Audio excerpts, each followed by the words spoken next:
আগামী জাতীয় সংসদ নির্বাচনের দিনক্ষণ নিয়ে চলছে জল্পনা কল্পনা। তবে একে ঘিরে গত কিছুদিন ধরে নির্বাচন কমিশনারদের বিভিন্ন বক্তব্য থেকে ধারণা করা হচ্ছে ত্রয়োদশ জাতীয় সংসদ নির্বাচন ডিসেম্বর বা জানুয়ারিতেই হতে পারে।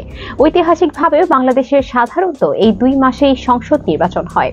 নির্বাচন কমিশনের সূত্রগুলো জানায় তারা নির্বাচনের জন্য ডিসেম্বর মাসকে বিবেচনা করছেন, কারণ রমজান, এইচএসসি পরীক্ষা এবং বর্ষার কারণে ফেব্রুয়ারি থেকে জুনের মধ্যে ভোট গ্রহণ সম্ভব নাও হতে পারে।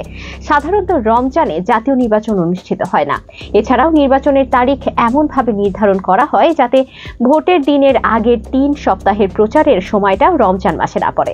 রমজানে নির্বাচন হলে ভোটারদের অংশগ্রহণ কমে যায় এবং প্রচারণা নিয়েও জটিলতা তৈরি হয়।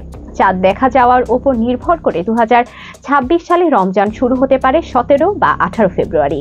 নির্বাচন কমিশনের এক শীর্ষ কর্মকর্তা সংবাদ মাধ্যমকে বলেন, স্বাভাবিক প্রক্রিয়া অনুসরণ করলে এপ্রিলেও নির্বাচন করা সম্ভব হবে না। এপ্রিলে এইচএসসি ও সমমানের পাবলিক পরীক্ষা শুরু হয়, যা প্রায় 1 মাস ধরে চলে। ওই সময়টায় নির্বাচন করা সম্ভব হবে না। নির্বাচন কর্মকর্তা বলেন, পাবলিক পরীক্ষা, ধর্মীয় উৎসব ও বিরূপ আবহাওয়ার কথা মাথায় রেখে নির্বাচনের দিনক্ষণ ঠিক করা হয়। এমনকি ঘূর্ণিঝড়ের মৌসুমেও নির্বাচন না করার রীতি রয়েছে। প্রধান নির্বাচন কমিশনার এএমএম নাসির উদ্দিন সংবাদ মাধ্যমকে বলেন, প্রধান উপদেষ্টা অধ্যাপক মোহাম্মদ ইউনূস বলেছেন, সংস্কারের ব্যাপারে রাজনৈতিক দলগুলোর সঙ্গে আলোচনার ভিত্তিতে এবছরের শেষে বা পরের বছরের প্রথমার্ধে সাধারণ নির্বাচন হতে পারে।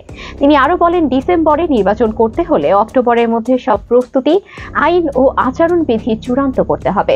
অতীতে মে জুন বর্ষাকালে নির্বাচন হয়নি।